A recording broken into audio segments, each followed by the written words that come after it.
নতুন অনেক চমক নিয়ে গঠিত হয়েছে নতুন মন্ত্রিসভা। চতুর্থ মেয়াদে আওয়ামী লীগ নেতৃত্বাধীন সরকার গঠিত হয়েছে। এর আগে যদি তিনটি সরকার দেখি, তিনটি মন্ত্রিসভা দেখি, সেখানেও চমক ছিল, কিন্তু এবার যে চমক দেখিয়েছেন প্রধানমন্ত্রী শেখ হাসিনা তার সব কিছুকে ছাড়িয়ে গেছে। ৩১ জন নতুন মুখ এবং ৩৬ জন বাদ পড়েছেন আগের মন্ত্রিসভা থেকে। বলা হচ্ছে যে এই মন্ত্রী পরিষদের সামনে অনেক চ্যালেঞ্জ, বিশেষ করে জনগণের বিপুল প্রত্যাশা রয়েছে, দুর্নীতি মোকাবেলার বড় চ্যালেঞ্জ রয়েছে এই মন্ত্রী পরিষদের সামনে। আজ জনতন্ত্রে গণতন্ত্রে এ নিয়ে আমরা বিস্তারিত আলোচনা করব। আমি মিজানুর রহমান আপনাদের সঙ্গে রয়েছি, আমার সঙ্গে তিনজন অতিথি রয়েছেন, একে একে তাদের সঙ্গে পরিচয় করে দিতে চাই। আমার ডান দিক থেকে রয়েছেন ঢাকা বিশ্ববিদ্যালয়ের আন্তর্জাতিক সম্পর্ক বিভাগের অধ্যাপক এম শাহিদুজ্জামান, আপনাকে স্বাগত জানাচ্ছি। আমার বাম দিকে রয়েছেন রাষ্ট্রবিজ্ঞানী এবং জাতীয় বিশ্ববিদ্যালয়ের উপাচার্য অধ্যাপক ডক্টর হারুনুর রশিদ, এবং সবশেষে রয়েছেন বিশ্ববিদ্যালয় মঞ্জুরি কমিশনের চেয়ারম্যান অধ্যাপক ডক্টর আব্দুল মান্নান। আপনাদের স্বাগত জানাচ্ছি। দর্শক, আমরা বিস্তারিত আলোচনা করব।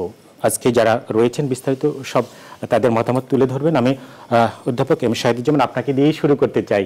নতুন মন্ত্রী পরিষদ যেটা গঠিত হয়েছে, আজকে তাদের পথ চলা, গতকাল শপথ নিয়েছেন, আজকে তারা তাদের প্রথম কর্মদিবসও পার করেছেন সচিবালয়ে। সেখানে বিভিন্ন কথা বলেছেন, এক এক মন্ত্রী কি বলেছেন সেটা আমি পরে আসবো। আমি একটু শুরুতেই জানতে চাই, কেমন হলো নতুন মন্ত্রিসভা? আমি ইমপ্রেসড। আমার কাছে মনে হয়েছে যে এখানে অনেক মানুষ রয়েছে। প্রথমত তারা নতুন প্রজন্মের, দ্বিতীয়ত যারা রয়েছে তাদের মধ্যে অনেকেই বিশেষজ্ঞ ধরনের, এবং আমি প্রধানমন্ত্রীকে ধন্যবাদ জানাই যে তিনি অত্যন্ত সাহসিকতার সাথে এমন একটা ক্যাবিনেট প্রেজেন্ট করেছেন যেখানে আমরা তাকিয়ে থাকবো যে এরা ক্লান্ত না, এরা শ্রান্ত না, বেশিরভাগই নতুন, এবং যারা স্টেট মিনিস্টার্স হয়ে এসছে তাদের রেকর্ডস খুবই ভালো। আমরা যদি প্রত্যেককে দেখি তারা মোরলেস একটা প্রফেশনালিজম গেইন করেছে। এবং আমরা যদি ভবিষ্যতের দিকেও তাকাই তাহলে মনে হবে যে এই মন্ত্রিসভাটা একটা stepping stone into the future. এবং মাননীয় প্রধানমন্ত্রীর জন্য আমার মনে হয় এটা একটা অনেকটা স্বস্তি বয়ে আনবে যে যারা এখন এসছে তাদেরকে প্রমাণ করতে হবে, তাদেরকে পারফর্ম করতে হবে, এবং কোনোভাবেই ওই যে যারা পুরনো অনেকে ছিলেন তাদের যে একটা থাকবেই, চিরদিন থাকবে, সেই পরিস্থিতিতে মাননীয় প্রধানমন্ত্রী আর ফেস করবেন না। কাজে আমার কাছে এটা ইমপ্রেসিভ মনে হয়েছে। ধন্যবাদ। আমি ডক্টর আব্দুল মান্নান আপনার কাছে আসছি। এবার মন্ত্রী পরিষদে যাদের বড় বড় হেভিওয়েট অনেক মন্ত্রী, যাদেরকে আসলে বাদ দেওয়া বা কোনো কিছু চিন্তা করা যায় না এমন, কিন্তু এবার মন্ত্রী পরিষদে তারা নেই, অনেকেই নেই, খুব বড় বড় নাম ধরে অনেককে বলা যায়। কোন চ্যালেঞ্জটা নিয়ে প্রধানমন্ত্রী মন্ত্রী পরিষদ গঠন করেছেন? ধন্যবাদ। আসলে এখানে হেভিওয়েট, ফেদারওয়েট, লাইট ওয়েট এটা ইম্পর্টেন্ট না। ইম্পর্টেন্ট হচ্ছে একটি মন্ত্রিসভা গঠিত হয়েছে। যে কোনো দেশে একটি সরকারে, সেটি রাষ্ট্রপতি পরিচালিত সরকার হোক আর প্রধানমন্ত্রী পরিচালিত সরকার, একটি মন্ত্রিসভা থাকে, ক্যাবিনেট থাকে।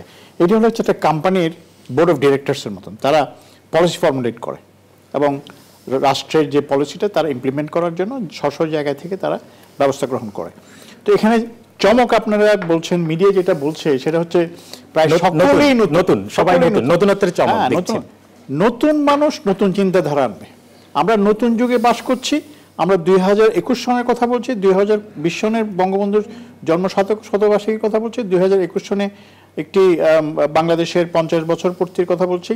আমরা 2021 সন বা 2024 সন এই সময়ের মধ্যে আমরা স্বল্পোন্নত দেশ থেকে উন্নয়নশীল দেশের চলে যাবো, কাছাকাছি যাবো বলছি।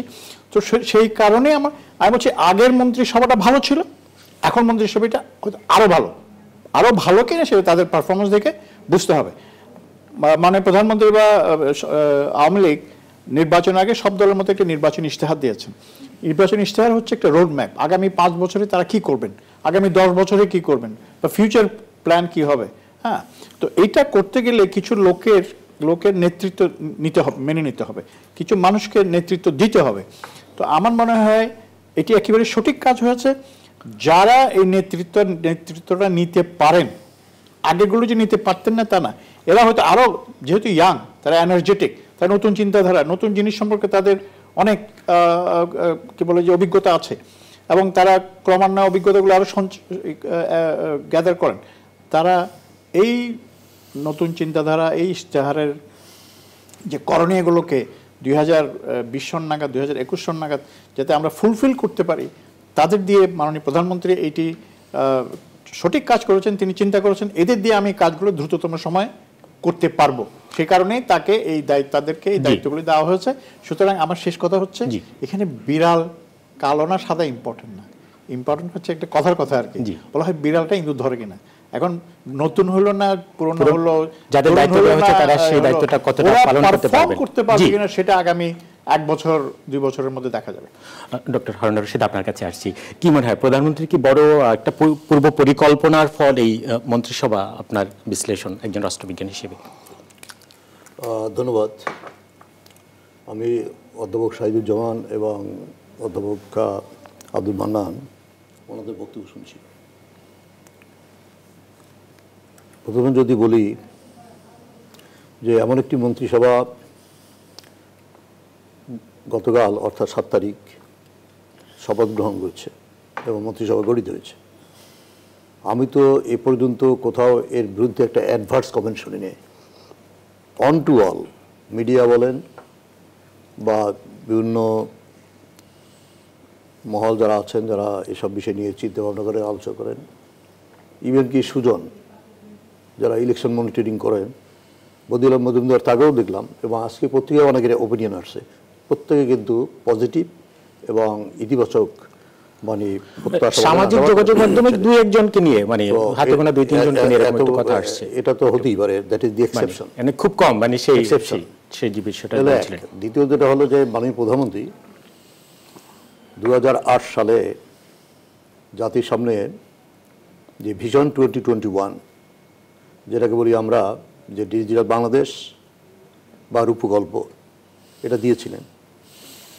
এবং সেই রূপকল্প হলো আমাদের সামনে একটা, যদি বলেন যেটাকে বলে রোড ম্যাপ। তো এভাবে একটি নির্বাচনকে কেন্দ্র করে জাতির সামনে যখন আপনি একটা রোড ম্যাপ দেন, যেটা হলো উন্নয়নের ভিশন, এবং সেখানে যখন টাইমলাইন থাকে যে কোন সময়ের পরিসরে কোন জিনিসটা আপনি বাস্তবায়িত করবেন, তা পলিটিক্সটাকে কিন্তু একটা বড় ধরনের অ্যাকাউন্টেবিলিটির মধ্যেও নিয়ে আসা এর মধ্যে দিয়ে।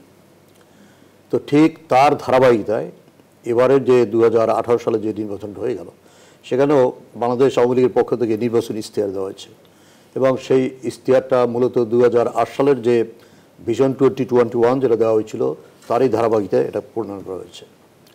এখন আমরা যদি একটু লক্ষ্য করি, দেখব যে আমাদের প্রধানমন্ত্রীর, তিনি তো সরকার প্রধান এবং এই চতুর্থবারের মতো তিনি সরকার গঠন করলেন, প্রধানমন্ত্রী হলেন, কিন্তু তার পলিটিক্সের যে, যদি বলি যে পলিটিক্সের তার কর্মসূচি, পলিটিক্সের মোডাস অপারেন্ডি যেটাকে আমরা বলি, এটা কিন্তু ভিন্নতর অন্যদের থেকে আপনি দেখবেন। এবং এই মন্ত্রিসভা বলা হয় যে একটা দারুণ চমক, উনি চমক দেওয়ার জন্য এই মন্ত্রিসভা করেন নাই, বা কাউকে মন্ত্রিসভা থেকে মানে বাইরে রাখা বা বাদ দেওয়া, কাউকে ইন করা, জাস্ট এই গতানুগতিক এক্সারসাইজ দিয়ে এটা করেন নাই। এই মন্ত্রিসভা যে করেছেন এর পেছনে তিনি, আমার ধারণা যে একটা সিরিয়াস হোমওয়ার্ক করেছেন, গ্রাউন্ড ওয়ার্ক করেছেন। মন্ত্রিসভার যদি কনফিগারেশন আপনি দেখেন, সেই গ্রাউন্ড আপনি কনফিগারেশন যদি দেখেন, পত্রপতি দেখছে অনেক অঞ্চল যেখানে 47 বছরে কোনো মন্ত্রী নেই কোনো জেলায়, সেই ধরনের জেলা থেকে নিয়ে আসছেন। যেমন মেহেরপুর কথা যদি বলেন, for the first time in 47 years ওখান থেকে মন্ত্রী হয়েছে। এবং তারপর যেটা হলো যে, এটা তো আলোচনা এসছে যে 36 আউট অফ 64 ডিস্ট্রিক্ট, 64টি জেলার মধ্যে 36টি জেলার কিন্তু এখানে প্রতিনিধিত্ব আছে যদি জেলা ওয়াইজ দেখি। তারপর যেটা কি হলো যে আমাদের 10,41,00,000 যে ভোটার ছিল, তার মধ্যে 2 কোটির ঊর্ধ্বে হলো তরুণ ভোটার। এখন তরুণ ভোটার তাদের, এবং এই মন্ত্রিসভার মধ্যে আমরা তরুণদের যে উপস্থিতি লক্ষ্য করি, কাজেই সেখানে তরুণ যে আমাদের ভোটার বা যারা রয়েছে তাদের কিন্তু ইনস্ট্যান্ট একটা, যদি বলেন যে রিপ্রেজেন্টেশন, সেখানে আমরা দেখতে পারি। থার্ড যেটা হলো যে যাদেরকে তিনি নিয়েছেন, মূল যে এভাবে মন্ত্রিসভা গঠনের মূল কারণটা হলো এই, যেটা বলছেন যে চ্যালেঞ্জ, মাননীয় প্রধানমন্ত্রীর চ্যালেঞ্জ হলো তার নির্বাচনী যে ইশতেহার, ওই ইশতেহারের মধ্যে তার যে ভিশন, যে বাংলাদেশ কখন মধ্যমায়ের দেশ হবে, কখন উন্নত সমৃদ্ধ দেশে পরিণত হবে, এবং প্রত্যেকটা সেক্টরে কতগুলো মিসমার্ক দেওয়া আছে, সেটাকে অর্জন করতে হলে আমার কি দরকার সেখানে অর্জন করতে হলে দরকার আসলে যে যারা হলো ড্রাইভিং ফোর্স। এখন তরুণের যে তারুণ্য এবং তরুণরাই যে পরিবর্তন করে এটা তো আমরা প্রমাণিত। আজকে স্বাধীন বাংলাদেশ এবং আমাদের মুক্তিযুদ্ধের কথা চিন্তা করেন, স্বাধীন বাংলাদেশ প্রতিষ্ঠার কথা বলেন, জাতিপিতা বঙ্গবন্ধু শেখ মুজিবুর রহমানের নেতৃত্বে সেই আমাদের বাঙালি জাতি মুক্তির সংগ্রাম যেটা আছে ধাপে ধাপে কারা অগ্রসর করে নিয়েছিল, মূলত কিন্তু তরুণ এবং ছাত্র সমাজ ছিল তার মূল চালিকা শক্তি। এবং এরপর হোল নেশন অন্যরা তো যুক্ত হয়েছি। কাজেই তরুণ এবং তরুণের যে তারুণ্য তারাই সৃষ্টি করে এবং তাদের মধ্যে যে উদ্ভাবনী শক্তি থাকে তারা স্ট্যান্ড নিতে পারে এবং তাদের যে কর্ম উদ্যম স্প্রিয়া এটা তো রয়েছে। তাদের সাথে প্রভাবটা মন্ত্রিপরিষদে মাননীয় প্রধানমন্ত্রী যেটা হলো যে মানুষ যে তাকে যে ম্যান্ডেট দিয়েছে এটা তো একটা স্বাভাবিক নির্বাচন না, এখানে একটা গণরায় দিয়েছে কিন্তু তাকে, অর্থাৎ তার নেতৃত্বের প্রতি তারা আস্থা জ্ঞাপন করেছে, তার কর্মসূচির প্রতি তারা কিন্তু ম্যান্ডেট দিয়েছেন। এখন মানুষের এই যে প্রত্যাশা সেটাকে পূরণ করতে হলে তার কিন্তু সেইভাবে একটা টিম সাজাতে হবে। এক্স্যাক্টলি সেই টিমটাই তিনি সাজিয়েছেন। আমি তারুণ্যের কথা বলছেন, আমি তারুণ্য নিয়ে একটু জানতে চাবো যে আমরা বাংলাদেশের প্রেক্ষাপটে আমলাতন্ত্র অনেক বলা হয় শক্তিশালী, সেটা তারুণ্যের উপর ভর করবে কিনা আমি জানতে চাবো, একটু পরে আসছি। সাথে যেমন আপনার কাছে আবার আসছি, ডক্টর আব্দুল মান্নান বলছিলেন ইশতেহার, আওয়ামী লীগের যে ইশতেহার সেখানে জিরো টলারেন্স দুর্নীতির বিষয়ে এটাকে খুব প্রাধান্য দেওয়া হয়েছে এবং বলা হচ্ছে যে এই মন্ত্রী পরিষদের সামনে বড় চ্যালেঞ্জ। আজকে আমরা দেখেছি অনেক মন্ত্রী বলেছেন যে ইশতেহার বাস্তবায়ন করবেন, দুর্নীতিকে প্রশ্রয় দিবেন না। আসলে কি বাংলাদেশের প্রেক্ষাপটে যে কালচার গড়ে উঠেছে দুর্নীতি, এটা থেকে কি আসলে বের হয়ে আসা কতটা সম্ভব হবে? আমার মনে হয় উদ্যোগ নিলে অবশ্যই সম্ভব হবে। আমরা অতীতে দেখেছি যে মাননীয় প্রধানমন্ত্রী কিন্তু অনেক ক্ষেত্রে she has shown the courage to address areas যেখানে হয়তো আপনার আগে পেনিট্রেট করা সম্ভবই ছিল না। আমার মনে হয় একটা ফিনান্সিয়াল সেক্টরটাই এখন সবচেয়ে বড় প্রশ্ন। যেমন তার যে selection of the finance minister, উনি শুধু মেধাবীই না, তার যে অভিজ্ঞতা প্ল্যানিং মিনিস্ট্রিতে সেটা তাকে একটা বেস দিয়েছে ফিনান্সে স্টেপ ইন করার জন্য। বেশ আগে থেকেই তিনি আগ্রহ, এবং তার কথাই শুনলাম যে তিনি ব্যাংকিং সেক্টরটাকে অ্যাড্রেস করবেন এবং ফিসক্যাল আর্নিং রেভিনিউ উপর জোর দেবে। এই একটা এরিয়া ছিল যেখানে আমাদের প্রাক্তন ফিনান্স মিনিস্টার বিরাট একটা গ্যাপ রেখে দিয়েছিলেন। গ্যাপ ইন দ্য সেন্স যে ব্যাংকিং সেক্টর অনেকটা ধস নেমেছিল, মানে বড় একটা প্রশ্ন ঋণ খেলাপির সংখ্যা যেভাবে বয়সের ভারী হোক বা ওনার একটা আমলাতান্ত্রিক ব্যাকগ্রাউন্ডের কারণেই হোক, সবকিছু মিলিয়ে উনি অনেক একটা কমপ্লেসেন্ট অ্যাটিটিউড দেখিয়েছিলেন, যার ফলে আমার মনে হয় সরকারকে বেশ মূল্য দিতে হয়েছে। মাননীয় প্রধানমন্ত্রীর এদিক থেকে আমি বলবো যে উনি এখন এই যে নেচার অফ দ্য ক্যাবিনেট যেটা মান্নান ভাই বললেন, এবং সেখানে একজন উদ্যোগী ফিনান্স মিনিস্টার তিনি, আমি তো মনে করি যে খুব শিগগিরই হয়তো আমরা দেখতে পাবো যে এমন কিছু পদক্ষেপ উনি নেবেন যেখানে আপনার এগুলো অ্যাড্রেসড হবে। আর আরেকটা বড় ব্যাপার হচ্ছে যে এই যে ইয়াং জেনারেশন অফ লিডার্স, এদের অনেকেই কিন্তু দেখা যায় যে তারা এখন ভবিষ্যৎধর্মী এবং টেকনোলজি বেসড অ্যাপ্রোচে থাকতে চায়। তাদের চিন্তাধারায় কিন্তু এই যে ট্রেডিশনাল করাপশনের যে প্রক্রিয়া, যেটা সবচেয়ে বেশি এফেক্ট করেছে আমলাতন্ত্রকে, সেই আমলাতন্ত্রকে কিন্তু তারা বের করে আনতে পারবে একদম। এটা সবসময় খুব ইম্পর্টেন্ট। আমরা পলিটিক্যাল কালচার স্টাডিজেও দেখি যে এক্সিকিউটিভ বিউরোক্রেটিক রিলেশনশিপ, এখানে কয়েক রকমের থাকে। একটা এক্সট্রিম থাকে যেমন executive totally dominates the bureaucracy, just মানে মনিটরের কাজ করে উপর থেকে এবং would expect that the executive should carry out the orders. এবং এখানে আমরা একটা জিনিস জানি যে মাননীয় প্রধানমন্ত্রী তিনি যে ইশতেহার তৈরি করেছেন সেখানে it is all laid down. আগামী কয়েক বছরগুলোয় যেসব অ্যাচিভমেন্ট হবে, যেসব প্রজেক্টসগুলো হাতে নেওয়া হয়েছে, এটা যদি সত্যি সত্যি বাস্তবায়ন করা হয় তাহলে তো বাংলাদেশের চেহারাই পাল্টে যাবে।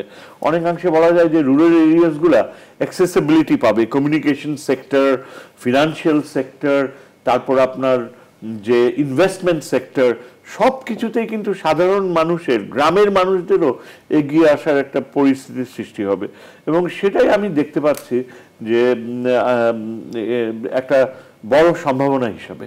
জি ধন্যবাদ অধ্যাপক ডক্টর আব্দুল মান্নান, আপনার কাছে আবার আসছি। আপনি আপনার রেশ ধরেই আমরা আলোচনা, যেটা দুর্নীতির কথা বলছেন, দুর্নীতি জিরো টলারেন্স ইশতেহারি যেটা ছিল, গেল যদি মন্ত্রী পরিষদ দেখি সেখানে যে সবার কারো একেবারে পশ ছিল এরকম বলা যাবে না। আমরা দেখেছি গণমাধ্যমে এসেছে বিভিন্ন জনের বিরুদ্ধে বিভিন্ন অভিযোগ, কিন্তু এই যে একটা জবাবদিহিতার বিষয় আমরা দেখি না যে গেল মন্ত্রী পরিষদ থেকে কোনো কারণে কাউকে সরিয়ে দেওয়া হয়েছে, বা এই অবস্থাটা, এই কালচারটা বাংলাদেশে তৈরি হয়নি। যেটা আমরা অন্য দেশে ভারতেও দেখেছি, কেউ ব্যর্থতার দায় নিয়ে বা কারো বিরুদ্ধে অভিযোগ আসলে সেখানে থেকে তার পদ থেকে সরে গেছেন। বাংলাদেশের প্রেক্ষাপটে আমি যেটি জবাবদিহিতার জায়গাটা নিশ্চিত হওয়া কতটা সম্ভব? ধন্যবাদ। আসলে বাংলাদেশে এটা আমি বহু জায়গায় বলেছি যে এখন যদি বলেন সরকারের সামনে কি চ্যালেঞ্জ, এটা এখন না, সবসময় চ্যালেঞ্জটা ছিল, একদম গোড়া থেকেই ছিল, বঙ্গবন্ধুর আমল থেকেই ছিল, এখন আছে। বঙ্গবন্ধুর আমলের চ্যালেঞ্জগুলো অনেক বেশি ছিল, তারপরে যতই সামনে দিকে ধাপে ধাপে গিয়েছি, চ্যালেঞ্জগুলো একটু হয়তো মাত্রা এবং ভেদে পরিবর্তন হয়েছে। এই মুহূর্তে সবচেয়ে তিনটি বড় চ্যালেঞ্জ। একটি হচ্ছে দুর্নীতি, যে ব্যাপারে জিরো টলারেন্স মাননীয় প্রধানমন্ত্রী যেটি বলেছেন সেটিকে বাস্তবায়ন করা। দুই, সুশাসন। সুশাসন আমি শুধু সরকারের সুশাসন বলছি না, প্রত্যেকটা ইনস্টিটিউশনের সুশাসন, সরকারি, আধা সরকারি, বেসরকারি, যাই বলি না কেন, প্রত্যেকটা ইনস্টিটিউশনাল সুশাসন। থার্ড, বিউরোক্রেসি, যেটাকে নিয়ে হরদম মানুষ কথা বলে। আমাদের বিউরোক্রেসিতে অনেক মেধাবী বিউরোক্রেটস আছে, কিন্তু এগুলো হচ্ছে যারা মেধাবী তাদের সংখ্যাটা কিন্তু কম। আমরা যে এমন বিউরোক্রেসি যারা মান্দাতা আমলের ধ্যান ধারণা বর্জন করে আধুনিক ধ্যান ধারণা চিন্তা ধারণা নিয়ে সামনের দিকে দেশকে এগিয়ে নিয়ে যেতে হবে। এই তিনটি চ্যালেঞ্জ, তিনটি বিষয়কে আমাদের গুরুত্ব দিতে হবে। যারা মন্ত্রিসভায় আছেন তাদের গুরুত্ব দিতে হবে, সরকারের মাননীয় প্রধানমন্ত্রী দিচ্ছেন, কিন্তু আমরা সবসময় আমাদের একটা মানে কি অভ্যাস হয়ে গেছে এখন, সবাই মাননীয় প্রধানমন্ত্রী শেখ হাসিনার দিকে তাকিয়ে থাকে। প্রধানমন্ত্রী শেখ হাসিনা একজন ব্যক্তি, maybe she is the prime minister of the country, কিন্তু সকল যখন একটা মন্ত্রিসভা গঠিত হয়েছে সকলকে তো তিনি দায়িত্ব বন্টন করে দিয়েছেন। তিনি প্রতিদিন বলতে পারবেন না তুমি তোমার মন্ত্রণালয়ে কি করেছো, তোমার মন্ত্রণালয়, নট হার জব। তার জব হচ্ছে সারা দেশের প্রশাসনকে যাতে সঠিকভাবে চলে সেটা ফ্যাসিলিটেট করা। এখন যে দুর্নীতি, এটা কিভাবে বন্ধ করা যাবে? জিরো দুর্নীতি বলে কোনো দেশ নাই, কিন্তু কম বেশি জায়গাটাতে দুর্নীতি সোকল যে ইন্ডেক্স, কারাপশন পারসেপশন ইন্ডেক্স দেখি, সেখানে যে দেশে একেবারে দুর্নীতি নাই সেখানেও কিন্তু দুর্নীতি আছে, ভিন্নভাবে আছে।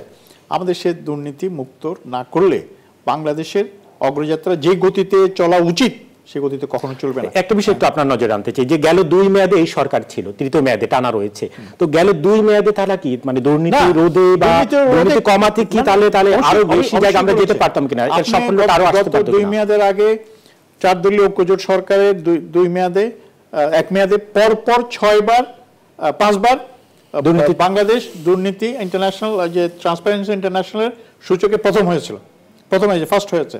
কিন্তু তারপর থেকে এখন বাংলাদেশ কিন্তু এশিয়ার মধ্যে দুর্নীতিগ্রস্ত দেশ হিসেবে নাই। সেটা নিয়ে কিন্তু আমাদের আত্মতৃপ্তিতে ভুগলে চলবে না। দুর্নীতি তো একেবারে যে 10 বছর গেল, 10 বছরও যে দুর্নীতি একেবারে অনেক কমে, পারসেপশন ইন্ডেক্সে নাই বলে আমি গা ছাড়া দিলাম, নো, দুর্নীতি আছে, এটা স্বীকার করতে হবে। এটা দুর্নীতি নানাভাবে হতে পারে, whatever is the mechanism, দুর্নীতিকে আমাকে বন্ধ করতে হবে। করতে গেলে যদি আর্থিক দুর্নীতির কথা বলি, আমি আর্থিক ট্রান্সপারেন্সির অভাবের কথা বলি, তাহলে সবকিছু ট্রান্সপারেন্ট করতে হবে, প্রত্যেকটা লেনদেন ট্রান্সপারেন্ট করতে হবে, প্রত্যেকটা টেন্ডারবাজি বন্ধ করার জন্য টেন্ডার কিভাবে ট্রান্সপারেন্ট হয় সেটা আপনাকে খেয়াল রাখতে হবে। আমি আর ডক্টর হারুন, আমরা তিনজনই কিন্তু শিক্ষক, বেসিক্যালি শিক্ষক। আমরা বিশ্ববিদ্যালয় পড়াই, বিশ্ববিদ্যালয়ে একসময় পড়াতাম, কিন্তু সেখানে যদি অনেকে আপনারা বাইরে থেকে হয়তো বোঝে না যে ভর্তি বাণিজ্য এটা কিভাবে হয়, সেটা বন্ধ করতে হবে। যে সেটা তো একটা দুর্নীতি, একটা অবশ্যই চাকরি দেওয়ার ক্ষেত্রে দুর্নীতি, সেটা বন্ধ করতে হবে। সেটা বন্ধ করা খুব কঠিন ব্যাপার, কোনো ব্যাপার না, এটাই আপনার সদিচ্ছার ব্যাপার, এটা একটা প্রসেসের ব্যাপার। এগুলো সব বন্ধ করা একেবারেই সময়। আপনি যে যারা মন্ত্রী হয়েছেন বা যারা সংসদ সদস্য হয়েছেন বা সরকারি চাকরিতে যারা যাচ্ছেন, আমরা এটা শুরু করি না কেন, যাওয়ার সময় তার কি সম্পদ ছিল, যখন তিনি রিটায়ার করবেন তার কি সম্পদ হয়েছে, সেটা যদি আপনি করেন। তারপরে ইনকাম ট্যাক্স যখন দেন, আমাদের একটা এই কালচারটা কি গড়ে ওঠা মানে তোলা সম্ভব? না, অবশ্যই সম্ভব। অসম্ভব কেন? কারণ আমরা 200-300 অনেক গুণ দেখেছি যে সম্পদ বেড়েছে। বাংলাদেশে যত সংখ্যক মানুষ ইনকাম ট্যাক্স দেওয়া উচিত, কর দেওয়া উচিত, তার 10 ভাগের 1 ভাগ মানুষও ইনকাম ট্যাক্স দেয় না। এটা তো একটা দুর্নীতি। এই যারা 9 ভাগ ট্যাক্স দিচ্ছে না, তাদেরকে আপনি একজন ট্যাক্স না দেওয়ার অর্থ হচ্ছে সেই ট্যাক্সটা আপনি দিচ্ছেন, আমি দিচ্ছি। এটার বার্ডেন তো আমাদের সকলের কাছে পড়ছে। সকলে যদি তার করটা দিত, তাহলে আমাদের নিজেদের কর দেওয়ার পরিমাণটা অনেক হালকা হয়ে যেত। কারণ এটা একটা সরকারের বা রাষ্ট্রের একটা রেভিনিউ জেনারেশনের একটা সোর্স হচ্ছে ট্যাক্স। ট্যাক্স যদি না দেন, তাহলে বাংলাদেশ তো নিজেদের ওই যে নাগরিক দায়িত্ব, সেই দায়িত্ববোধের জায়গা থেকে ওখানে জাগ্রত করা বা ওই জায়গাটা। উৎকৃষ্ট উদাহরণ বলি, গ্রিস দেউলিয়া হলো বছর 2 আগে। আমি গ্রিসের একজন লোককে জিজ্ঞাসা করেছি, গ্রিস একটা পৃথিবীর অন্যতম সভ্য দেশ, মানে প্রাচীন সভ্যতার দেশ। হ্যাঁ, তাকে জিজ্ঞেস করেছি, ভাই তোমাদের দেশ তো এত একটা উন্নত দেশ ছিল, এটা হঠাৎ করে দেউলিয়া হয়ে গেল কেন? বলে আমাদের দেশ এমন একটা কালচার যে সকলে নাগরিক সুবিধা চায় কিন্তু ট্যাক্স দিতে চায় না। সকলে মনে করে যে রাষ্ট্রের দায়িত্ব নাগরিক সুবিধা দেওয়ার জন্য। আরে রাষ্ট্র কোত্থেকে দিবে? আমরা যখন রেভিনিউটা জেনারেট করার জন্য সরকারকে সহায়তা করি, সেখান থেকে তো সরকার দিবে। সরকার তো লোন নিয়ে আমার নাগরিক সুবিধা দেওয়ার কোনো অর্থ নেই। এটা হচ্ছে ধার করে ঘি কিনে পোলা খাওয়ার মতন। সেটা আমরা চাই না।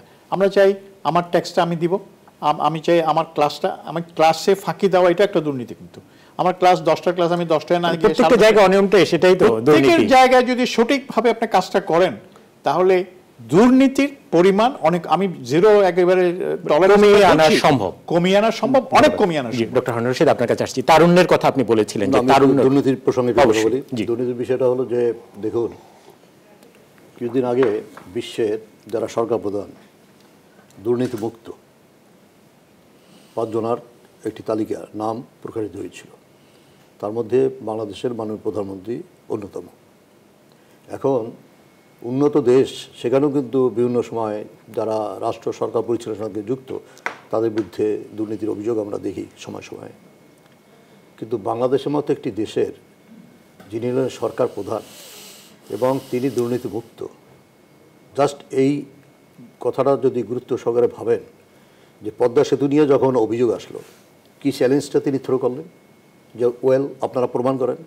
এই চ্যালেঞ্জ কে নিতে পারে? যার ভিতরে ওই সততার শক্তি যদি থাকে, যে কারণে দিতে পেরেছেন।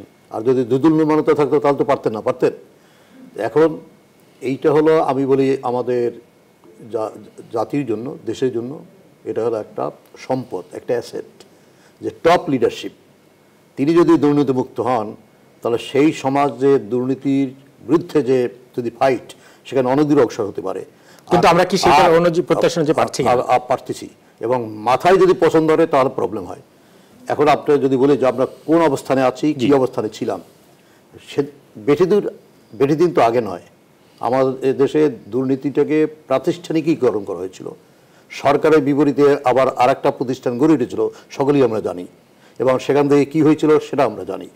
দুদক নামে একটি সংস্থা ছিল, তার কি কোনো ধরনের ক্ষমতা বলতে কিছু ছিল? সেই দুদক এখন কতটা কার্যকর? আসতেছি। সেখানে কি হলো, বিগত সরকারের মন্ত্রিসভার একজন প্রতিমন্ত্রী মন্ত্রিত্ব তো তিনি হারিয়েছেন, প্লাস তার বিরুদ্ধে কিন্তু ইনভেস্টিগেশন চলছে এবং সার্চ ফ্রেম হওয়ার কথা।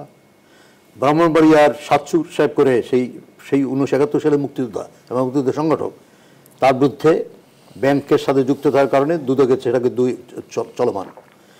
এবং আজকে যেটা দেখলাম, দুর্নীতি দমন কমিশনের চেয়ারম্যান সাহেব ইকবাল মাহমুদ সাহেব বলেছেন যে সম্পদের যারা হিসাব বিবরণী দিয়েছেন এই নির্বাচন উপলক্ষে, সব তথ্য কালেক্ট করেছেন। এখন দেখবেন যে তাদের যে ফাইল ইনফরমেশন এবং এখানে যে বিবরণ, তার মধ্যে যদি গ্যাপ থাকে তাহলে প্রত্যেকটাকে তারা ধরবেন। কথাটা বললাম এই জন্য যে একটা কথা বলছেন যে পেশি শক্তি, কালো টাকার কারণে সে আগে অনেক পদক্ষেপ নিয়েছে কিন্তু বাস্তবায়ন করতে পারেনি। এটা তো এই অভিজ্ঞতার কথাটাও তো আজকে এখন বলেছেন। ওখানে আসছি। এখন এই যে বিষয়টা, অর্থাৎ গভর্নমেন্ট এবং টপ লেভেল থেকে যদি ইন্টারফারেন্স না হয়, এবং সেটা হচ্ছে না। এখন দুর্নীতি দমন কমিশন আগে কি ছিল, এখন কি হচ্ছে? এখন কিন্তু সকলে আমলে নিচ্ছে এবং সকলে কিন্তু একটু উঠে বসে, নড়েচড়ে বসে। দুর্নীতি কমিশন বলছেন 2 মাসে এর মধ্যে অনেক কিছু কমিয়ে আনা সম্ভব। এটা কারণটা কি? এর কারণ হলো এটাকে বলে আমরা কিন্তু প্রাতিষ্ঠানিকীকরণ, অর্থাৎ আপনি দুর্নীতি সব সমাজে আছে, সকলেই আমরা জানি। সেটা থেকে বহুলাংশে এটা থেকে যদি উত্তরণ ঘটাতে হয়, তাহলে এর সাথে তো সময়ের একটা বিষয় আছে এবং সেইভাবে প্রস্তুতির ব্যাপার আছে। তারপর এটাকে কমব্যাট করার জন্য কতগুলো মেকানিজম আছে। আমরা যে দুর্নীতির বিরুদ্ধেও আমাদের যে ফাইট, এবং সেক্ষেত্রেও যে আমরা মানে লক্ষণীয়ভাবে যে অগ্রসর হচ্ছি কোনো সন্দেহ নাই। এখন যেটা হলো, আমার ধারণা যে এবার মাননীয় প্রধানমন্ত্রী এবং এই সরকারের যতগুলো প্রায়োরিটি এরিয়া আছে তার মধ্যে অন্যতম হলো কিন্তু এই দুর্নীতির বিরুদ্ধে। দুর্নীতির বিরুদ্ধে তিনি কিন্তু খুব শক্ত হাতে এখানে পদক্ষেপ নেবেন, এক। আর সেকেন্ড যেটা হলো, এবং মানুষেরও প্রত্যাশা সেটা, সেকেন্ড যেটা হলো যেটাকে বলি আমরা গুড গভর্নেন্স এবং হিউম্যান রাইটস। এই যে নির্বাচন উত্তর আমরা দেখলাম সুবর্ণচরে যে একটি অনাকাঙ্ক্ষিত এবং দুঃখজনক ঘটনা সংঘটিত হলো, যে একজন ভদ্রমহিলা সে গ্যাং রেপ হয়েছে। কি আজকে আমি এখানে আসলাম, মাননীয় আইনমন্ত্রী বলেছেন যে বিশেষ ট্রাইব্যুনালে এদের বিচারের ব্যবস্থা করবেন। কাজেই তারা কিন্তু দলীয় ছিল, দল থেকে কিন্তু বহিষ্কার হয়েছে, প্লাস বিশেষ ট্রাইব্যুনালে অলরেডি গ্রেপ্তার হয়ে গেছে, বিশেষ ট্রাইব্যুনালে ব্যবস্থা করবেন, মানে বিচারের ব্যবস্থা করবেন। এর অর্থ দ্বারা এই যে কোনো ধরনের ইম্পিউনিটির মধ্যে কেউ যেতে না যায়, আইন যেটা আছে সেই আইনকে প্রয়োগ করতে হবে। এবং এটা যদি করা যায়, আমার তো মনে হয় যে খোদ মাননীয় প্রধানমন্ত্রী যেখানে আছে তার লিডারশিপ, এবং তিনি এতই এসব ব্যাপারে সচেতন, কাজেই উনি কিন্তু এসব ব্যাপারে এবার একটা অত্যন্ত যদি বলি একটা দৃঢ় অবস্থান গ্রহণ করবেন। কাজে এগুলোই হলো পজিটিভ দিক। জি, একটু তারুণ্যের কথা আপনার কাছ থেকে শুনতে, যে তারুণ্য নির্ভর যে মন্ত্রী পরিষদ বলা হচ্ছিল, যে আমলাতন্ত্র, আমাদের দেশে আমলাতান্ত্রিক জটিলতার কথা বলা হয়, আমলাতান্ত্রিক সেই আমলাতন্ত্র এই তারুণ্যের উপর আবার চেপে বসবে কিনা, এরকম যে তারুণ্য কতটা উতরে যেতে পারবে? তারুণ্য যখন বলি তখন এটা রিলেটিভ, তাই না? Relative term. মানে চায়না বা ভারতে যখন বলা হয় যে তরুণ মন্ত্রিসভা, তরুণ, তারা কিন্তু 65 টাইপ, এই বয়স ওরা হয় তরুণ। আর যারা হয় 78 বা 80 তারা হয় বয়োজ্যেষ্ঠ বা বয়স্ক। তো আমাদের এই মন্ত্রিসভায় আপনি লক্ষ্য করবেন অধিকাংশ হলো কিন্তু 50-র কাছাকাছি, অধিকাংশ যদি বলি লেট 40 এবং 50-র কাছাকাছি হলো অধিকাংশ। তো 3-4 জন আছে যারা হলো নিয়ার 40। এখন এই যে কানাডার প্রধানমন্ত্রী জাস্টিন ট্রুডো, তার বয়স কত বলেন? তো কানাডার মতো একটা দেশের সে তো প্রধানমন্ত্রী এবং খুব ভালোভাবে করছেন, তাই না? করছেন। তাহলে আমরা যে বলি 40 বছর বয়স হলো নবুয়ত লাভ প্রাপ্তির বয়স, বলি না আমরা? বা আমরা দেখি না যে 40 বছর বয়সে আমাদের নবী করিম সাল্লাল্লাহু আলাইহি ওয়াসাল্লাম পেয়েছেন? এর অর্থ দ্বারা হয় আসলে সারা বিশ্ব জুড়ে মানবজাতির ইতিহাসেও যারা বড় বড় কাজ করেছেন, সেটা সুকান্তের কথা বলেন বা অন্য বহু উদাহরণ করা যাবে। বঙ্গবন্ধু কত বছর বয়সে বাংলাদেশ সৃষ্টি করেছেন, কত বছর বয়সে করেছেন? কাজে যারা তরুণ আসলে তারাই হলো ড্রাইভিং ফোর্স, এটা মনে রাখা দরকার। এখন সেখানে কি দরকার? তরুণের জন্য আইডিয়া। সেই আইডিয়া তো আমার সামনে নির্বাচনী ম্যানিফেস্টো রয়েছে, আর টপ লিডারশিপে তো মাননীয় প্রধানমন্ত্রী রয়েছেন। এখন তরুণ যারা হবে তারা হবে ড্রাইভিং ফোর্স, তার যে ভিশন সেই ভিশনটাকে বাস্তবায়িত করার জন্য।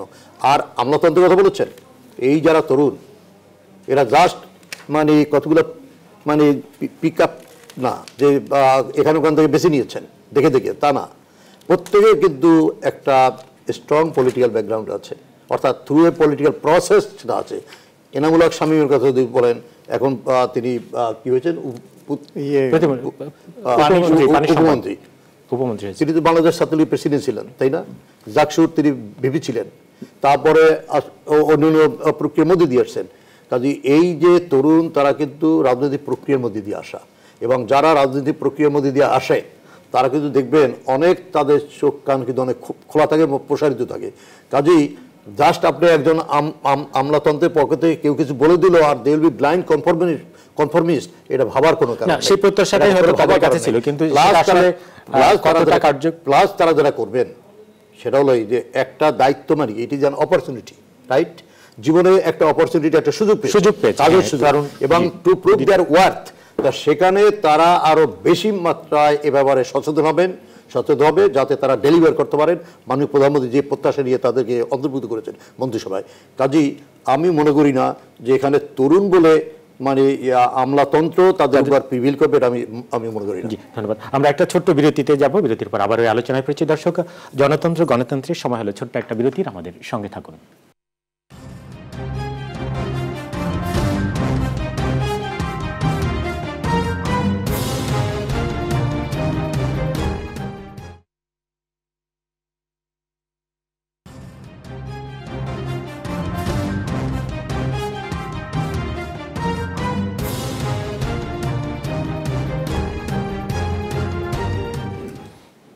আবারও স্বাগত জনতন্ত্র গণতন্ত্রে। দর্শক, আপনারা দেখছেন News24। আমরা আলোচনা করছি নতুন মন্ত্রী পরিষদ, নতুন প্রত্যাশা, নতুন মন্ত্রী পরিষদের পথচলা। তিনজন অতিথি আমাদের সঙ্গে রয়েছেন। অধ্যাপক এম শাহিদুজ্জামান, রয়েছেন অধ্যাপক ডক্টর হারুনুর রশিদ এবং রয়েছেন ডক্টর আব্দুল মান্নান। তিনজনকে আবারও স্বাগত। ডক্টর শাহিদুজ্জামান, আপনার কাছে আমি একটু আসছি। একটু প্রাতিষ্ঠানিকীকরণ নিয়ে ডক্টর হারুনুর রশিদ এবং ডক্টর আব্দুল মান্নান দুজনের বক্তব্যে আসছে। আমি একটু বাংলাদেশের প্রেক্ষাপটে আপনারও এটা যে প্রতিষ্ঠান, এই দুদকের কথা আসছে, আমরা দুদক বাংলাদেশ, আপনি বলছিলেন যে ব্যাংকিং খাতের যে দুরবস্থা, সেখানে বাংলাদেশ ব্যাংকের প্রশ্ন আসে যে এই যে প্রতিষ্ঠানগুলো, এই প্রতিষ্ঠানগুলোকে কতটা স্বাধীনভাবে কাজ করতে দেওয়া উচিত, এবং আমাদের বাংলাদেশের যে প্রেক্ষাপট বা অতীত যেটা বলছে যে এই প্রতিষ্ঠান স্বাধীনভাবে কাজ করতে পারে না, কোনো না কোনোভাবে। দুদক চেয়ারম্যানও বলছেন যে পেশি শক্তির কারণে তারা অসহায়। এই জায়গাটা কি বলবেন? এটা খুবই সেন্সিটিভ একটা বিষয়। আর এই যে প্রাতিষ্ঠানিকরণের ক্ষেত্রে যে মাসলের প্রভাব বা দুর্নীতির প্রভাব, এটা কিন্তু আমাদের সাউথ এশিয়ান কালচারে it has been a major problem. এমনকি ইন্ডিয়াতে আর পাকিস্তানে তো অবশ্যই it's a very serious issue. এবং আমরা দেখতে পাই যে, আমি অবশ্য একজন অর্থনীতিবিদ না, সেখানে আমার সীমাবদ্ধতা আছে টেকনিক্যালি এটাকে বুঝতে পারার। তবে আমার ধারণা হচ্ছে এই যে প্রাতিষ্ঠানিক কাঠামোয় যতটাই ডক্টর হারুন যেটা বললেন, যে যতই আমরা নিয়ে আসতে পারি, ট্রান্সপারেন্সি নিয়ে আসতে পারি, এবং মিডিয়াকে যথাযথ ইনভেস্টিগেটিভ জার্নালিজমের মাধ্যমে যে মূল প্রবলেমসগুলো কোথায় নিহিত সেগুলো আইডেন্টিফাই করা যায়, এবং সেই প্রক্রিয়াটা কিন্তু আমার মনে হয় সামনে শুরু হবে। এটা আমার মনে হয় এটা বেশ পজিটিভ একটা সাইন যে প্রচুর লেখা হয়েছে, গুড গভর্নেন্সের ব্যাপারে অনেক ধারণা সামনে চলে এসছে। আর দেখা যায় যে প্রাতিষ্ঠানিক ফর্মে একটা হচ্ছে পলিটিক্যাল ইনস্টিটিউশনস বলতে আমরা যেটা বুঝাই যে বিউরোক্রেটিক এক্সিকিউটিভ রিলেশনশিপস, এখানে নানা রকমের নির্ভরশীলতা আছে। এক এক্সট্রিমে দেখা যায় যে bureaucratic dominance over the executive, যেটা হয় যখন একদম একটা সরকার দুর্বল থাকে। আরেক এক্সট্রিম হচ্ছে যে executive dominance of the bureaucracy, যেটা যখন একটা সরকার প্রচুর শক্তিশালী থাকে। কিন্তু এখন আমরা দেখতে পাচ্ছি এই সরকারের যে ক্যারেক্টার এবং মোরাললেস তাদের যে অভিব্যক্তিগুলা, প্রিপারেশন, তাতে মনে হয় যে একটা স্ট্রং গভর্নমেন্টাল এক্সিকিউটিভ নিয়ন্ত্রণ এমার্জ করবে, এবং সেটা করাটা প্রচুর আমরা নিদর্শন দেখতে পাচ্ছি যে নানা রকম সোর্সেস থেকে নানা ইনপুটস আসছে, কনস্ট্রাকটিভ ইনপুটস। এবং আরেকদিকে আমার মনে হয় ব্যবসায়ী কমিউনিটি খুবই ভাইব্রেন্ট, এবং মন্ত্রী পরিষদেও তাদের একটা মানে প্রেজেন্স রয়েছে, এবং ইন্টারন্যাশনাল ট্রেড, ইন্টারন্যাশনাল ইনভেস্টমেন্ট, তারপর বাইরে থেকে আমাদের যে বড় বড় পরাশক্তি চীন বলুন, মার্কিন যুক্তরাষ্ট্র বলুন, কিংবা আমাদের নিকটবর্তী দেশ ভারত, এদের সাথে সম্পর্কের ক্ষেত্রে একজন আন্তর্জাতিক বিশ্লেষক হিসেবে এই বিষয়টাও আমি একটু জানতে চাচ্ছি যে নতুন পররাষ্ট্রমন্ত্রী আমরা পেয়েছি, তিনি বলেছেন যে তিনি অর্থনৈতিক কূটনীতির উপর বেশি জোর দিবেন, বাংলাদেশকে আরো বিশ্ব দরবারে কিভাবে উচ্চতায় নিয়ে যাওয়া যায় সেই বিষয়গুলোকে গুরুত্ব দিবেন। আপনার কি পরামর্শ, কোন কোন বিষয়গুলোতে ফরেন পলিসি থাকা উচিত বিশেষ গুরুত্ব? প্রথমত আমার মনে হয় আমি অত্যন্ত আনন্দিত যে আমাদের একজন একাডেমিক ব্যাকগ্রাউন্ডের একজন ব্যক্তিত্ব, তিনি পররাষ্ট্র স্থায়ী প্রতিনিধি ছিলেন, তিনি মার্কিন যুক্তরাষ্ট্রে শিক্ষা গ্রহণ করেছেন, এবং আমার সাথে ব্যক্তিগতভাবে তার যে পরিচয় বিভিন্ন টক শোর মাধ্যমে, এবং বিভিন্ন অত্যন্ত সদালাপী এবং অত্যন্ত অ্যাকোমোডেটিং একজন পার্সোনালিটি, যে তিনি কখনো কিন্তু কারো ধারণাকে স্ট্রেট ওয়ে প্রত্যাখ্যান করেন না। কনস্ট্রাকটিভ আইডিয়া থাকলে তিনি ওইভাবে অ্যাকোমোডেটিভ একটা অ্যাপ্রোচ নিয়ে সেটাকে দেখেন। এবং দীর্ঘ সময় আমরা দেখতে পেয়েছি যে ওই একেবারে পররাষ্ট্র মন্ত্রণালয়ের প্রাক্তন কূটনীতিক তারাই ওই মন্ত্রণালয়ে আসছিল। এই যে এখন যে পরিবর্তনটা আসছে, এবং তিনি যে একটা অত্যন্ত ক্রিয়েটিভ একটা আইডিয়া সামনে নিয়ে আসছেন অর্থনৈতিক কূটনীতির কথা, এটাই তো এখন জিও ইকোনমিক্স এখনকার বিশ্বব্যাপী ট্রেন্ড। আপনি চায়নার ফরেন পলিসিতে দেখেন, মার্কিন নীতিতে দেখেন, ভূ অর্থনীতি তাদের সবচেয়ে dominant priority. In their trade dialogue, trade talk, যাই বলেন। ভারতের সম্পর্কটাই দেখেন চীনের সাথে, সেখানে মৌলিক পার্থক্যগুলোকে সাইডলাইন করে অর্থনৈতিক সম্পর্ককে কতখানি সামনে তুলে এনেছেন। তো সেইটা আমি বলবো যে আমাদের পররাষ্ট্রমন্ত্রীর যে স্টেটমেন্ট, ইনিশিয়াল স্টেটমেন্টগুলো অ্যাবসলিউটলি অ্যাকিউরেট। এবং তবে আমার মনে হয় যেটা একটা কনস্ট্রাকটিভ এখানে আমার সাজেশন হবে যে উনি যেন আমাদের অংশগ্রহণের প্রক্রিয়াকেও একটু গুরুত্ব দেন বা সুযোগ দেন। কারণ একটা দেশে যখন মেধা, বুদ্ধিবৃত্তি সম্পন্ন মেধাকে একটা অংশকে বাদ রাখা হয় তখন সেটা খুব কষ্টকর হয়। এবং সেদিক থেকে আমরা চাই যে আমরাও যেন আমাদের মতো যারা হয়তো অন্য, যেমন একটা জিনিস দেখেন, এই যে পররাষ্ট্র মন্ত্রণালয়ের দৃষ্টিভঙ্গি মায়ানমারের ক্ষেত্রে আমাদের যে সীমাবদ্ধতাগুলো সামনে চলে এসছে, এর সবচেয়ে বড় কারণ আমার চোখে মনে হয়েছে যে পররাষ্ট্র মন্ত্রণালয়ের কূটনীতিকদের দৃষ্টিভঙ্গি এটা আরো একটু অগ্রগতি হতে পারতো, আরো হতে পারতো। কেন হয়নি জানেন? ওই যে Jio strategic, Jio political aspects গুলা যেটা একজন একাডেমিক সামনে আনে, একজন প্রফেশনাল কূটনীতিক কিন্তু সবসময় একটা দূরত্ব বজায় রাখবে। সে অন্ধভাবে, এই শব্দটা হয়তো ঠিক হবে না, যে অবসেসড হয়ে থাকে কূটনৈতিক আলোচনায় এমন এমন পক্ষের সাথে যারা কিন্তু হয়তো খেলা খেলছে, যাদের হয়তো ওই ধরনের সিরিয়াসনেস নাই। এই জন্য আমাদের যে এখন একজন একাডেমিক পার্সন আসছে, সেখানে আমার মনে হয় যে কিছুটা জিও পলিটিক্যাল, জিও স্ট্র্যাটেজিক যে আমাদের গুরুত্ব রয়েছে আমাদের জায়গাগুলোতে ফিল আপ করতে হবে। ডক্টর আব্দুল মান্নান, আপনার কাছে আসছি। আজকে খুব ইতিবাচক বলছেন যে এই মন্ত্রিসভা চমক অনেকে আছে, কিন্তু আমরা দেখেছি যে বাংলাদেশের অন্যতম প্রধান দল বিএনপি তারা নির্বাচনের ফল যেমন প্রত্যাখ্যান করেছে, আজকে আবার বলেছেন যে তারা এই মন্ত্রিসভাকেও প্রত্যাখ্যান করেছে।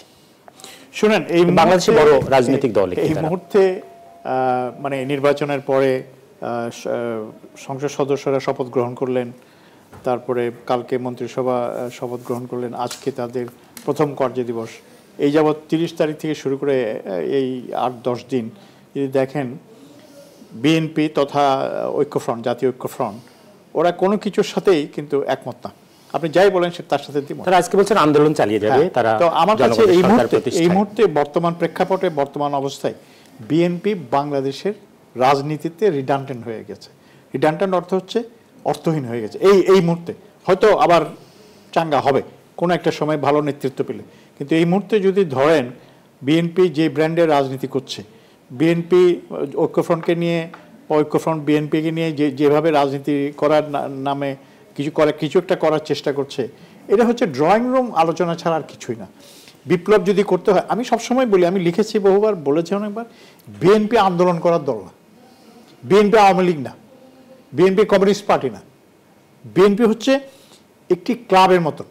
আপনি যদি ধরেন একদম বিএনপির জন্ম থেকে শুরু করে আজ অবধি BNP is like a club. এখানে যে যখন আসে, যার হাতে ড্রাইভিং স্টিয়ারিং হুইল থাকে গাড়ির মতো, সে ওইভাবে চালায়। তো সুতরাং বিএনপি কখনো আন্দোলন করতে পারবে না। বিএনপি যেটা করতে পারবে, সন্ত্রাস করতে পারবে। বিএনপি অগ্নি সন্ত্রাস করতে পারবে, বিএনপি পেট্রোল বোমা ছুটতে পারবে। আপনি যদি একটু পিছনে ফিরে যান, এসব বিরোধী আন্দোলনের সময় প্রথমে ছাত্ররা আন্দোলন শুরু করলো, তারপর বিএনপি যোগ দিল, কিন্তু আন্দোলনে কোথাও যাচ্ছিল না। ততক্ষণ পর্যন্ত আন্দোলনটা একটা কি বলে যে একটা স্থিত অবস্থায় ছিল, যে যতক্ষণ পর্যন্ত আওয়ামী লীগ শেখ হাসিনার নেতৃত্বে আন্দোলনে অংশগ্রহণ করেছে। একটা বিষয়, একটা যে যদি বলা হয় যে গণতন্ত্রের মানে জন্য কার্যকর সংসদ অনেক গুরুত্বপূর্ণ, সেখানে এবার আমরা মহাজোটেরই মানে জাতীয় পার্টি তারা বিরোধী দলে থাকছে, কতটা আসলে এই সংসদ কার্যকর হবে সেখানে যদি বিএনপি থাকতো বা সেই জায়গাটাতে আবার বেশি কার্যকর হতো? বিএনপি 2000 আমি 96-2001 কথা ধরেন, আবার 2009 থেকে শুরু করে 2013-14 সুন্দর, খুব সংক্ষেপে এই সময়টা বিএনপি বিরোধী দলে ছিল। বিরোধী দলের থেকে বিএনপি সংসদে কি করেছে? চেয়ার ভেঙেছে, মাইক্রোফোন ভেঙেছে, ফাইল ছড়েছে এবং 2009 থেকে 2014 পর্যন্ত বিএনপির প্রধান, যিনি সংসদের বিরোধী দলের নেত্রী, তিনি 5 দিন মাত্র সংসদে উপস্থিত ছিলেন। এটা তো বিরোধী দলের মানে করণীয় জিনিস না। বিরোধী দলের যেটা গঠনমূলক সমালোচনা করবেন সরকারকে ভুল ভ্রান্তি হলে সেটা দেখিয়ে দেবেন, সেটা হচ্ছে একটা, এবং সেই কাজটি কিন্তু জাতীয় পার্টি অবশ্যই করতে পারে। অনেক ধন্যবাদ ডক্টর হারুন রশিদ। আপনার কাছে আমি এই কার্যকর সংসদের বিষয়ে একজন রাষ্ট্রবিজ্ঞানী হিসেবে, যে আসলে কার্যকর সংসদ থাকাটা কতটা জরুরি গণতন্ত্রের জন্য, উন্নয়নের জন্য, জবাবদিহিতার জন্য? না, এটা তো জরুরি যে মানে সেরকম আমরা সংসদ পাচ্ছি কিনা, পাবো কিনা, এটা নিয়ে তো বোধহয় আলোচনার কি বা কোনো অবকাশ বা প্রয়োজন আছে যে গণতান্ত্রিক ব্যবস্থায় এবং সংসদীয় গণতন্ত্রে সংসদ কার্যকর হওয়া উচিত। কিন্তু এখন একটা রাজনৈতিক দল বা রাজনৈতিক দলগুলো তারা যদি গণতন্ত্রের যে বিধিবিধান তার প্রতি যদি আস্থাশীল না হন, এবং গণতান্ত্রিক রাজনীতি চর্চা করলে সেখানে আপনি সরকার গঠন করতে পারেন জনগণের সম্মতি পেলে, ম্যান্ডেট পেলে, আবার বিরোধী দলেও আপনার হতে পারে। এখন আমার যদি বিরোধী দলে থাকার কোনো মন মানসিকতা যদি না থাকে, আমি যদি বিরোধী দলে এটাই যদি বিশ্বাস না করি, তাহলে সেই দল যত সংখ্যা নিয়েই আসুক খুব বেশি কি ডেলিভার করতে পারে? কথাটা বললাম এই জন্য যে বিএনপি যদি সত্যিকার অর্থে গণতন্ত্রে বিশ্বাসী হতো, তাহলে বিরোধী দল হিসাবে যখন তারা সংসদে ছিল তখন সেই কার্যকর বিরোধী দলের যে ভূমিকায় সেই ভূমিকায় অবতীর্ণ উচিত ছিল। আমরা তো দেখেছি যে বাংলাদেশ আওয়ামী লীগ 39টি আসন নিয়ে 1979-এ তারপর কিন্তু বিরোধী দলের ভূমিকা পালন করেছে। আস্তে আস্তে তারা কিন্তু অগ্রসর হয়েছে।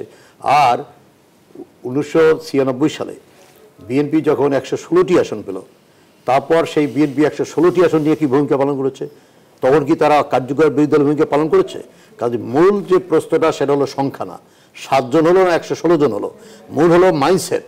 অর্থাৎ আপনি গণতান্ত্রিক আদর্শে বিশ্বাস করেন কিনা, আপনি সরকার গঠনে বিশ্বাস করেন, আবার বিরোধী দলে থাকার যে সম্ভাবনা দেখা দিলে তাতে থাকতে আপনি প্রস্তুত কিনা।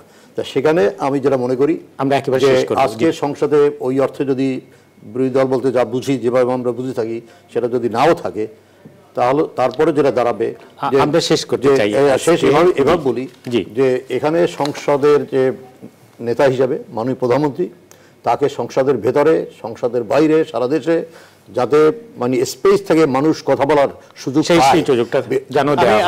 আমরা একেবারে শেষ করছি, একেবারে 10 সেকেন্ড, জি 1 মিনিট একেবারে দিচ্ছি। 70 নির্বাচনে এবং 73 নির্বাচনে বাংলাদেশের প্রথম সংসদ এবং কনস্টিটিউয়েন্ট অ্যাসেম্বলি যেটা বলি, সেখানে বস্তুতপক্ষে ওয়ান ম্যান বিরোধী দল ছিল, সেটাও কার্যকর আমরা দেখেছি। অনেক অনেক ধন্যবাদ অধ্যাপক ডক্টর আব্দুল মান্নান, অধ্যাপক ডক্টর হারুন রশিদ এবং অধ্যাপক এম শাহাদুজ্জামান, তিনজনকে অসংখ্য ধন্যবাদ। দর্শক আপনারাও যারা আমাদের এই আয়োজনের সঙ্গে ছিলেন, আপনাদেরকেও অসংখ্য ধন্যবাদ। আজকের জনতন্ত্র গণতন্ত্র এখানে শেষ করছি। আপনারা ভালো থাকুন, সুস্থ থাকুন।